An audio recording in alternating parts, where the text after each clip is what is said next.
Hello guys and welcome back. As always, I'm Cry, and today we are taking a look at the new graphics card I just bought. It's called the Sapphire HD 6950. It's by Radeon. The specifications will be listed below in the description of the video. Coming up, I've got a few gameplay clips just to kind of show off the capabilities of this card. So sit back, relax, and I hope you enjoy. So here we have Dirt 3, guys. Now I actually got this free with my graphics card as I purchased the Dirt 3 edition. It's kind of cool. It's got dual fans. It's got copper pipes that make it look like a car engine, I guess. It's really cool. But anyway, back to the game. I have managed to get this game to run maxed out. This is on maxed out settings. I managed to get it run at a stable 70 frames per second while not recording. Unfortunately, as soon as I hit record button on Fraps, not only does the frame rate decrease to about 60 frames per second, but I get a lot of stuttering, as you'll see throughout this gameplay. I have to assure you, without recording, I can run this game stably at 7 frames per second with no hiccups whatsoever. It just seems as soon as I hit that record button, it just absolutely goes to shit, and I just... you'll see there's some really bad hiccups which actually make me crash, I guess you could say.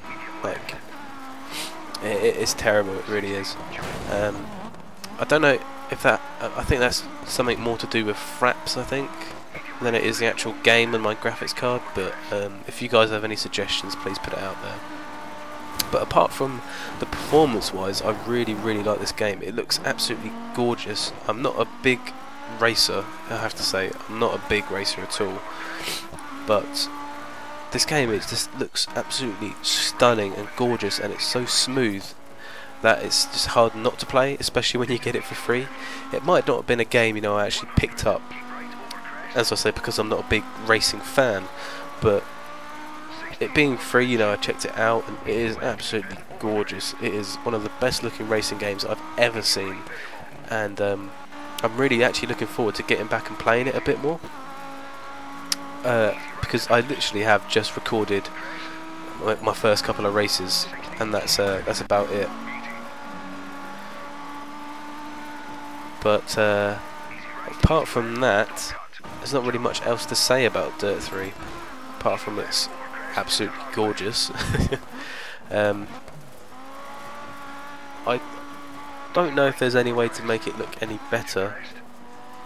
Maybe if I got a better processor, maybe. I'm not completely sure at all, but yeah, as I say, this game is absolutely gorgeous, runs smoothly. I can't really say anything else about it. So I'll be back with you with the next game clip.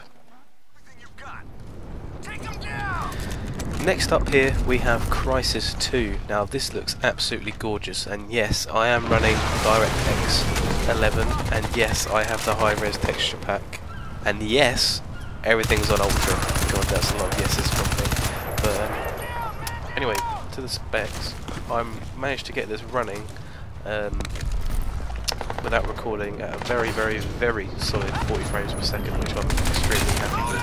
I was thinking this would chug it, I really didn't think the graphics card was that good. And to be honest, when I'm playing it normally, I don't know if I would play it on Ultra. It's just a bit too shiny for me. I'm used to playing shit games, really. But it looks absolutely fantastic, it really does. Recording it also somehow manages to still hold up a 30 to 40-ish frames per second, which is still surpassing what I honestly thought. I honestly thought this would chug my machine. I didn't know the graphics card was this good. You can see I'm a little bit rusty at playing. I haven't picked this game up since I completed it. And talking of Crysis 2, I'm a bit disappointed with not necessarily with myself, but with the team, because they did release the game out of the package without DirectX 11 support, which is disappointing, because people like me, pick up complete games and finish them, and then hardly find time to go back to them. It's hard for me to get enthusiastic about DirectX 11 support nearly 2, 3, 4 months down the line, or however long it's been. It's hard for me to get re-excited and replay the game. But anyway, I thought I'd show it off because it does look really nice. side to the guy with a pistol at long range. Classic. I nearly died a couple of times, to be completely honest. I managed to fight him off somebody's boss. But unlike Dirt 2, I haven't actually experienced any kind of frame stuttering, frame loss, nothing like that. Oh, nothing like that at all. You can't already tell I do have a I've got myself a Lemsip right here. All those in the UK might know what that is, but I still feel like absolute arse. But anyway, back to the game. Yeah, this is all before my new graphics card. I did manage to get this game to run smoothly on high, but as I said, that was back on DirectX 9 days. We did have the high resolution. If I'm going to be completely brutally honest, I haven't really noticed the amount of difference, huge amount of change between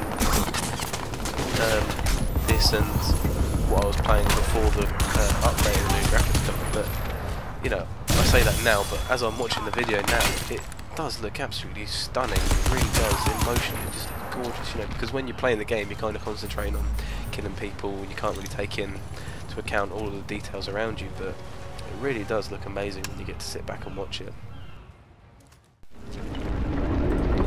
I just threw in a little extra clip at the end because it's kind of like a cutscene-y bit, I guess, but not cutscene, but like in-game kind of event, and I just think it looks absolutely gorgeous. Just sit back and watch it.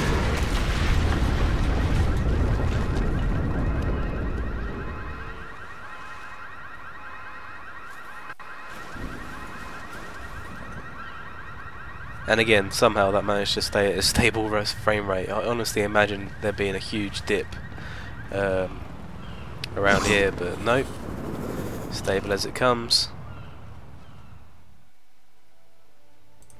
So as you guys can tell, here we have The Witcher 2. Now I decided to mix it up a bit because we've been seeing a lot of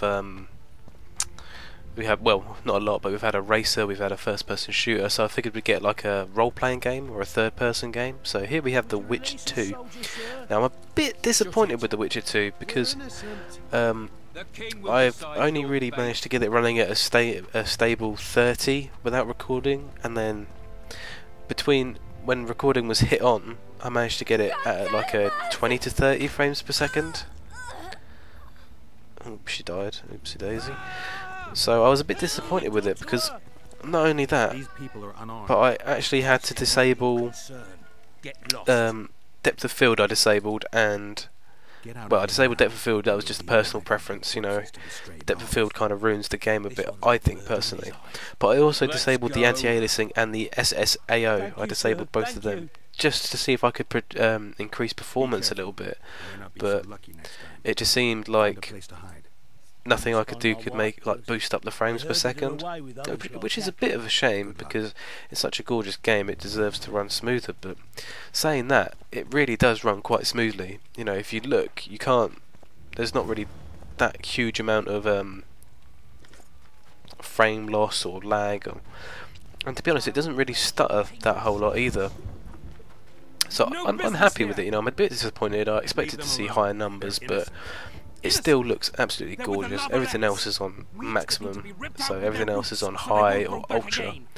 There's just a few of the options, as I mentioned, that were disabled, but it still looks absolutely gorgeous because I don't think, personally, that this game needs to run any higher than 30 frames per second because, it's just unneeded because it's not an extremely fast-paced game like Crysis 2, so I think it works, it's good. It looks really nice, plays really nice. There's not really much else I can explain. I tried to, in this clip, capture everything that goes on in the game. I tried to capture a bit of dialogue, I tried to capture a bit of the epic landscape, I tried to capture a bit of combat, and I think I managed to get all of these into one. So, combat's fluid, as you can see. There's no real lag. I could roll away, I could spin the camera around. There wouldn't be a whole bunch of lag or frame per second loss. So I'm happy. I really am. Let the people out and walk away. Unblock the door! I'll report this. Yeah, you do that. Now here we have something really special. This is GTA 4, but it's not GTA 4 as you know it. As you can see, I have been modding the game heavily. I've installed a number of mods. The first and most noticeable mod that you can see is obviously the Aston Martin I've added. I've also added a Audi. I can't remember what the car's called, but it was an Audi and it looked really nice. I'm not a car person, sorry. But apart from the car, straight away you can tell there's obviously other stuff going on. The biggest, graphically, is the Ice Enhancer 1.25 mod that I've installed. And this gives the whole game a new kind of realistic look. You know, the colours are more realistically, you know, the lighting's a hell lot better. It looks absolutely gorgeous, you know. It's just a step away from real life, really. I've also got better handling mod on for cars. I've got better cities, which kind of replaces all the city textures, as you can see, like all the road textures, all the paving textures, the building textures. Just gives it all an uplift, and it looks absolutely stunning. It really does. I've also added a new gun mod, a new gun sounds mod, which replaces all the gun sounds. So here, as you can tell, I've switched the game to night just to kind of show off the real nice ambient lighting from the street lights, the headlights, you know, the reflections on the cars, just to show that off a bit more. But enough about talking about how great this game looks. Let's talk figures.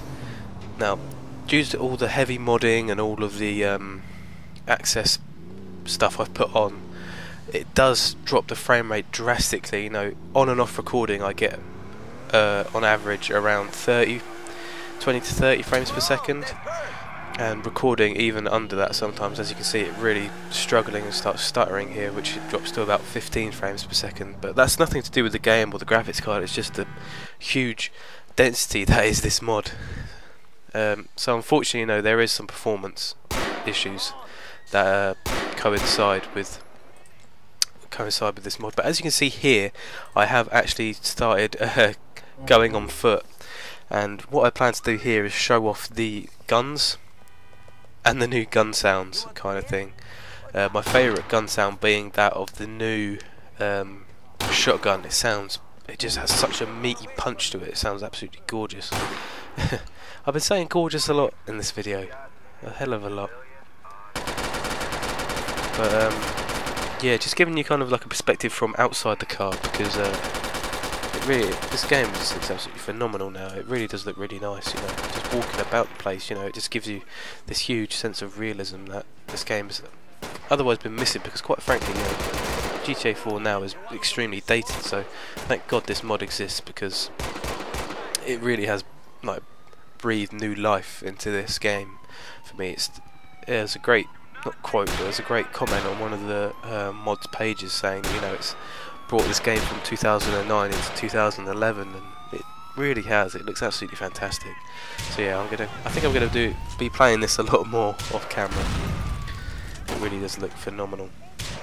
But anyways, I want to take this opportunity to thank you guys for watching. If you're new to my videos, please check out my channel. I've got a bunch of Let's Plays on there. You'll really enjoy them. To my current subscribers, keep doing what you're doing. You're absolutely fantastic. I really appreciate all your support that you give me. So yeah, I'll be back to normal Let's Play videos in the near future. This was just a one-off video showing off really my new graphics card. So thank you guys for watching. Take care. I'll see you again soon. Bye bye.